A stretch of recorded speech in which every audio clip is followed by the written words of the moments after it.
Welcome to the Finance Garage podcast, your go-to podcast for navigating the world of finance.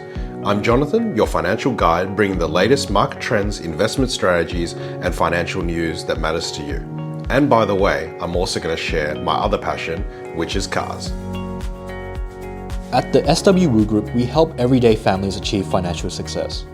Our integrated services include financial planning, accounting, credit advisory, and estate planning. We're here to guide and support you every step of the way, from custom investment strategies to maximizing tax efficiency. We ensure your financial goals are met with peace of mind. Visit simonwu.com.au for more information.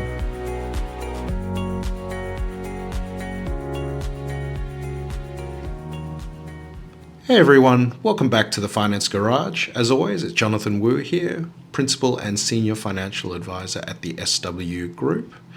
And I want to talk about what's been on my mind this month. And the topic of the month is technology actually simplifying our lives, or is it in actual fact making it more complex? I mean, if you think about it, we're now living in a world where we can send an email without typing a word, we can pay our bills without leaving the couch, and even write our own CV with just a click of the button.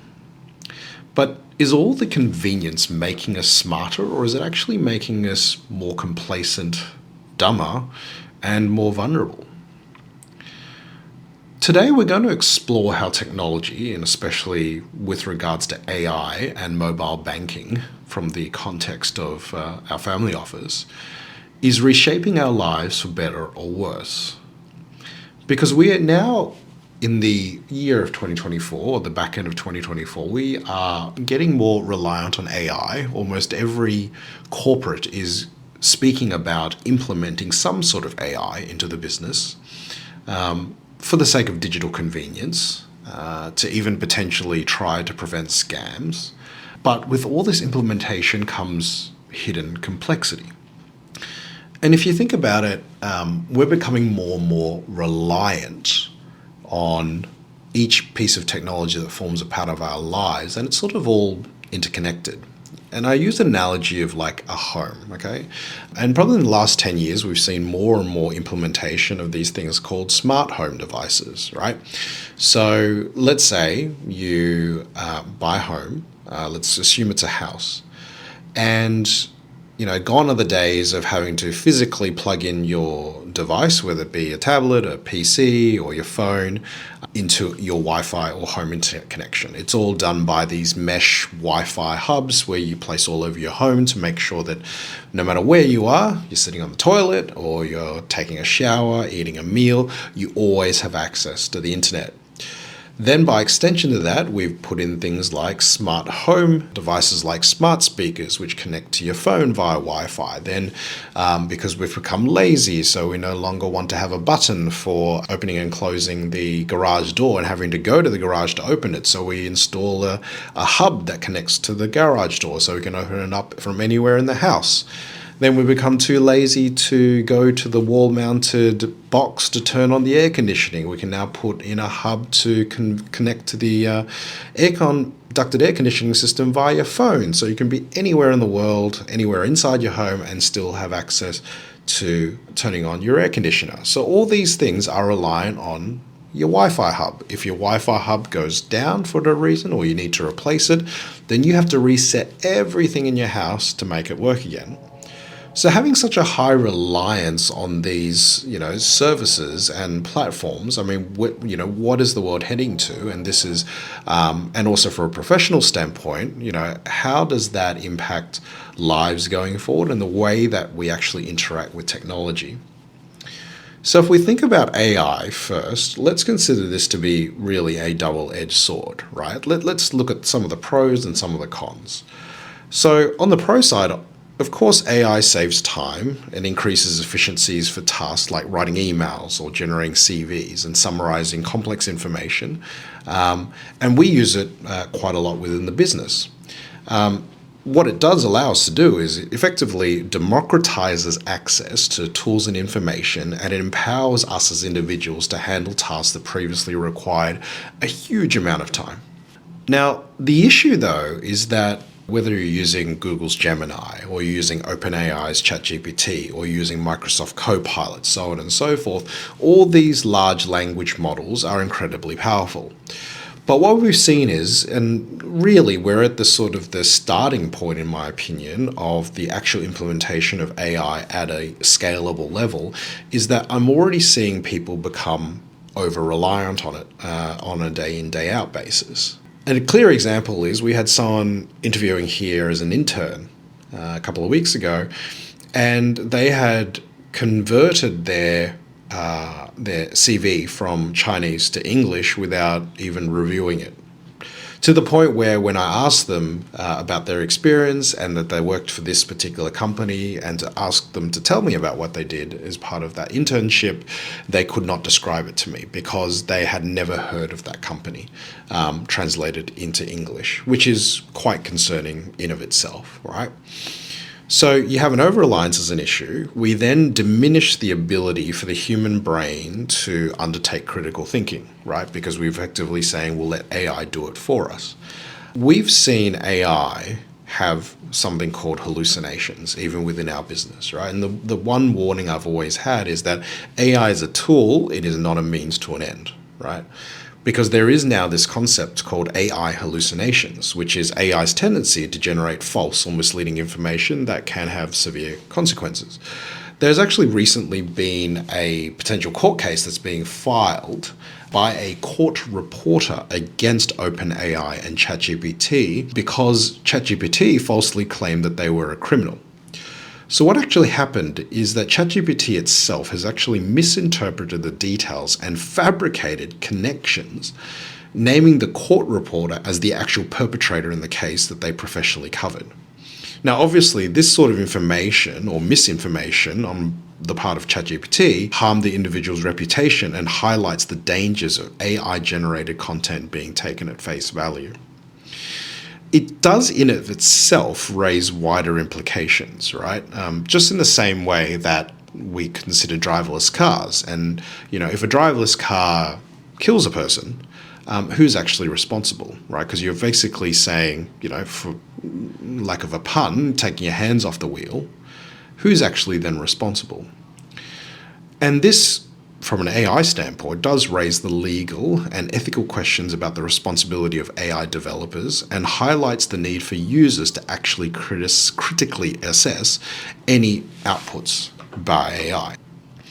And so one thing that we've been wondering internally is, can AI truly replace human judgment in tasks requiring accuracy and content? And who's actually responsible for the content for the AI misgenerated misinformation? Is it the user or is it actually the developer, right?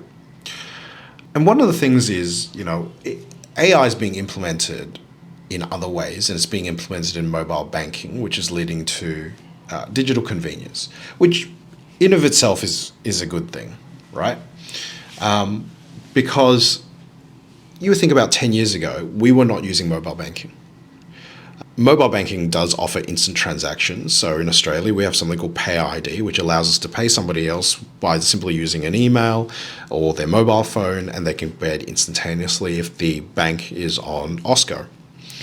And it simplifies financial management. And then furthermore, we have budgeting apps. So a lot of clients come up, the older generation, and ask us, I want to teach my sons and daughters good financial habits. How do we go about it? And I said, well, when I was in uni 20 odd years ago, I used to put every single thing I spent on an Excel spreadsheet when I got home. I just remember it, and every day I would remember to put it down.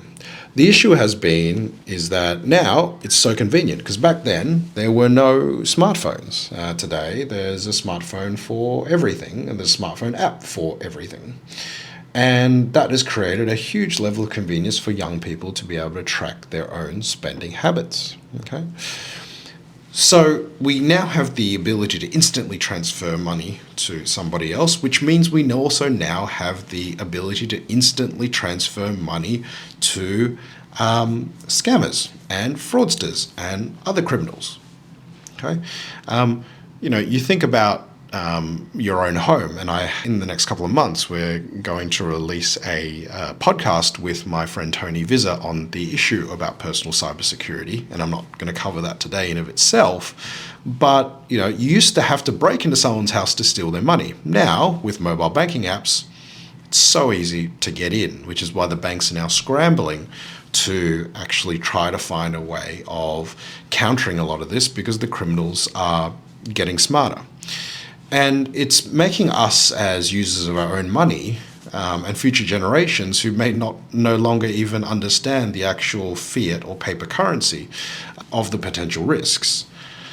So, for example, just over the last week, it was announced that ASIC is suing HSBC Australia for failing to protect customers from scams, alleging that they had inadequate safeguards to detect and prevent fraudulent transactions.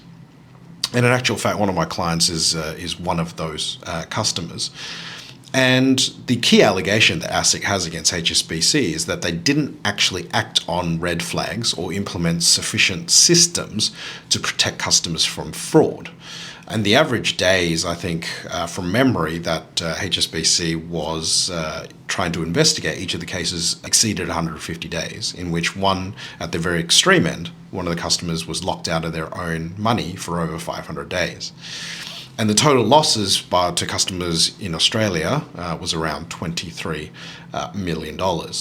Now, this is not a HSBC issue. I mean, every bank has its own issue, because it's getting easier for these scammers and these actors to effectively mask or basically pretend to be the bank.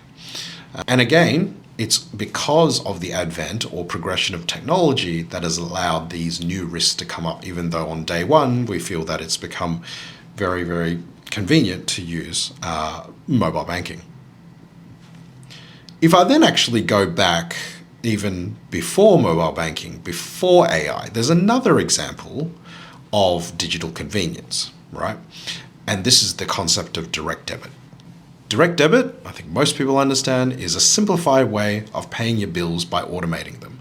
So every time you get your bill from Energy Australia or AGL, you can elect and contact them and set up a direct debit. So you do not need to remember to pay your bill on time. It's good for you, don't need to remember. It's good for them, they'll always get paid. The problem is it causes two issues, right? Just like your subscription to Netflix or Disney Plus or Apple or whatever, it's automatic, like your gym membership, right? So you may not even feel that you're physically paying the money until you're coming up to paying your monthly credit card bill. And usually you just pay whatever the balance is. But has anyone actually tried to cancel a direct debit? It's an incredibly frustrating ordeal, because banks typically can't actually cancel a direct debit, okay, because it's initiated, authorized by you, but initiated by the vendor, being your utility company or whatever. So, and customers actually have to contact the service provider. So if you think about it in the modern day and you link your credit card to Netflix and they charge you your monthly fee, you actually have to cancel it through Netflix and not cancel it through your bank. And a lot of companies can make cancellations really difficult. They ignore you or things like that, or require long processes or additional documentation. But when you first signed up, so easy, incredibly easy. And the impact is that, a lot of consumers, and I've seen it on a current affair or things like that, is that customers then feel, or consumers feel, trapped and frustrated.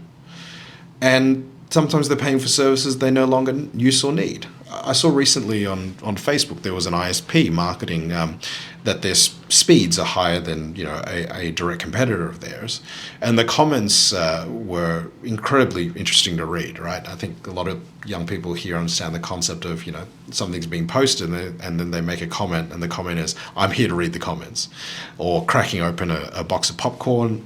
And the comment from these people who have used this cheaper ISP operator is that it's been hell dealing with them. Signing me up to the direct debit was great, but now I've moved on from them. It's taken 3 months to cancel the direct debit. It's like talking to a brick wall. So one of the things that we always say to clients as well is that you pay peanuts, you get monkeys. This is true for any service provider. Just because they're cheaper, there are definitely costs that you have to pay later on, which may not be monetary. In the case of direct debits, probably are monetary, but it also costs you more time. Okay, so finding a good service operator, finding a good accountant, finding a good financial advisor is, incredibly important. And so the question that raises with, direct debits especially is, should the banks actually be taking on more responsibility to assist customers in managing the risks and cancelling direct debits?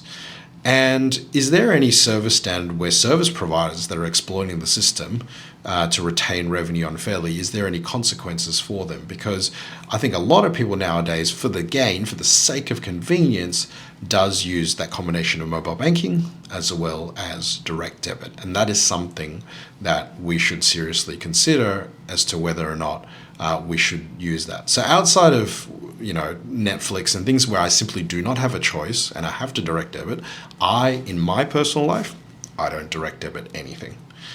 Solely because of the fact that I want to be able to keep track and, as people say, keep the bastards honest with regards to the service providers that I use in my personal life, as well as, for the business as well. And in regards to protecting, by extension, protecting our customers and clients as well. Ready to take the first step in investing, or just looking to continue growing your wealth without being inundated with financial information? With SWU Online Invest, we offer a range of expertly managed portfolios designed to match your investment needs. Whether you're a seasoned investor or just getting started, know that we will work tirelessly to ensure your investments are strategically positioned to maximize your goals. Visit swuonlineinvest.com.au today.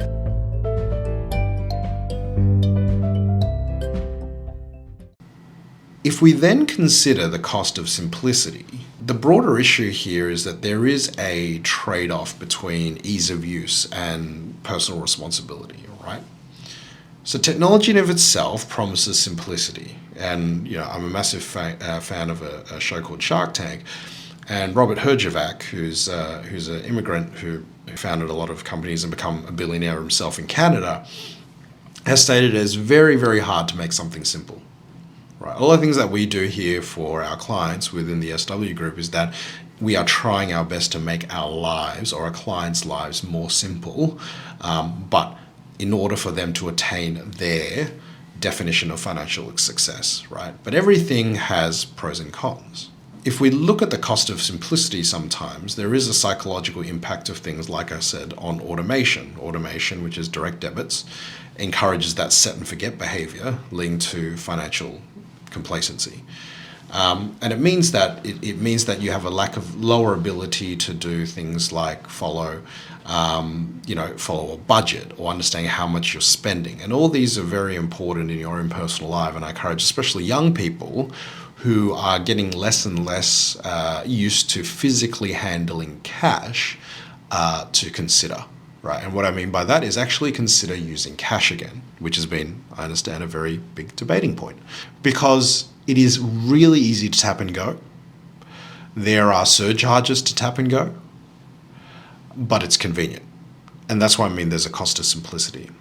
But if you were to physically take out a $10 note or a $20 note to pay for your coffee, you're going to be far more cognizant that that is exactly how much the coffee is costing you.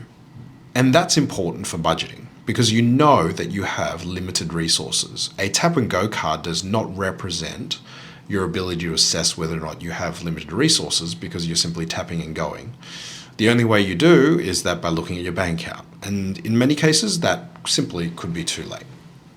The use or overuse of technology and not checking an output of AI especially is a massive representation of over-reliance on technology.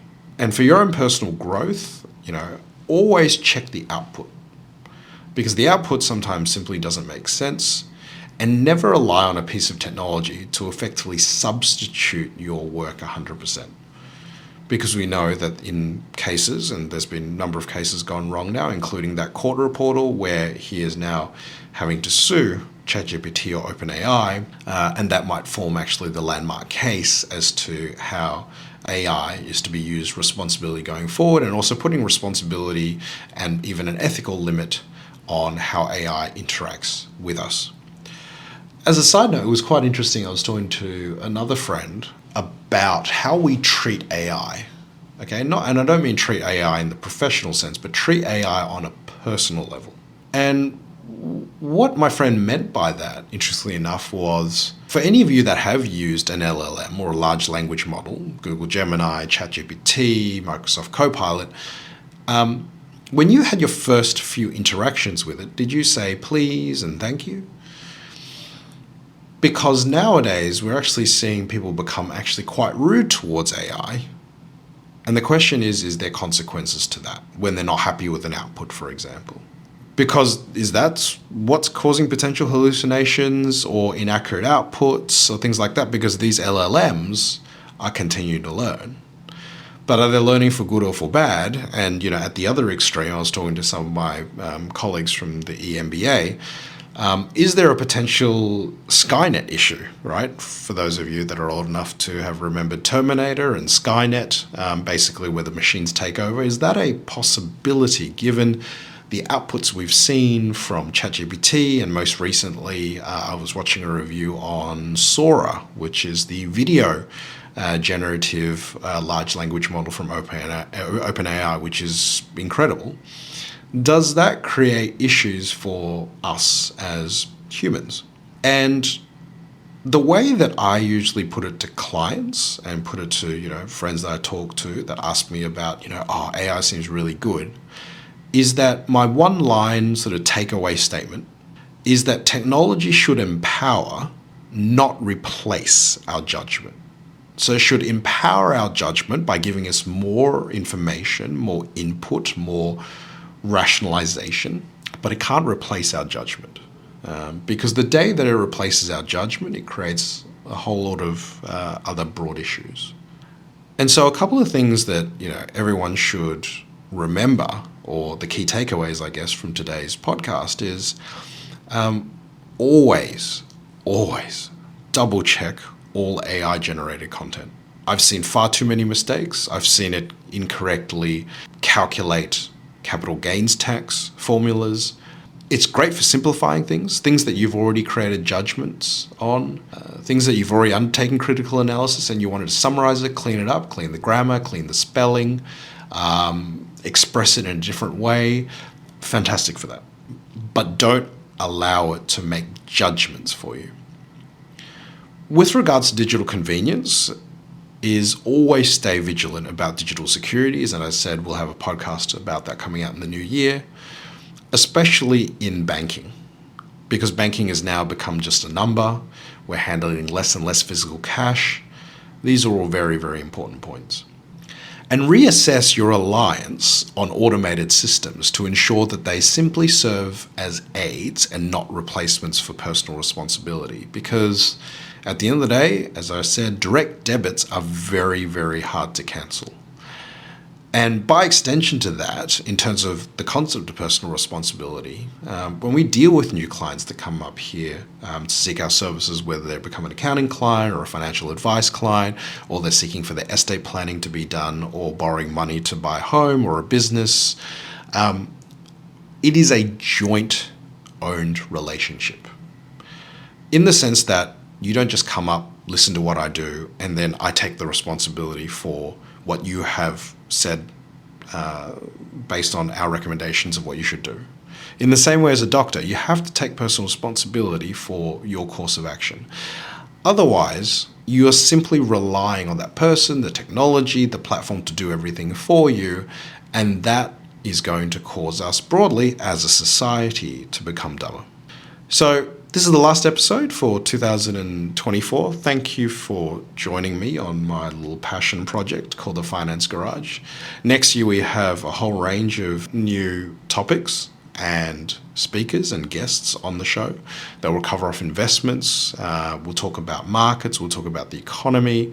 We're also going to have our first podcast with a good friend of mine who has been a specialist in the wholesale car market, specializing in secondhand cars for about 15 years, and to talk about what you need to think about if you're thinking about buying a secondhand car.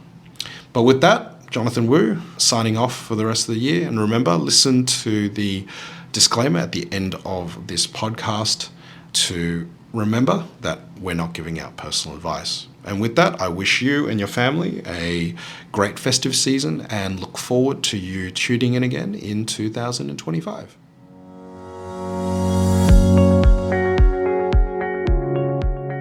This podcast is not financial product advice and is intended to provide information only. It does not take into account the investment objectives, financial situation, or needs of any person. You should assess whether the information is appropriate for you and consider talking to a financial advisor before making any investment decisions. Any investment examples are for illustrative purposes only. The information is taken from sources which are believed to be accurate, but Simon Wu, Jonathan Wu, SWU Financial Planning, and Personal Financial Services Limited accept no liability of any kind to any person who relies on the information contained in the podcast. Unless expressly stated, none of the information should be taken as a recommendation. For more information, please visit www.simonwu.com.au.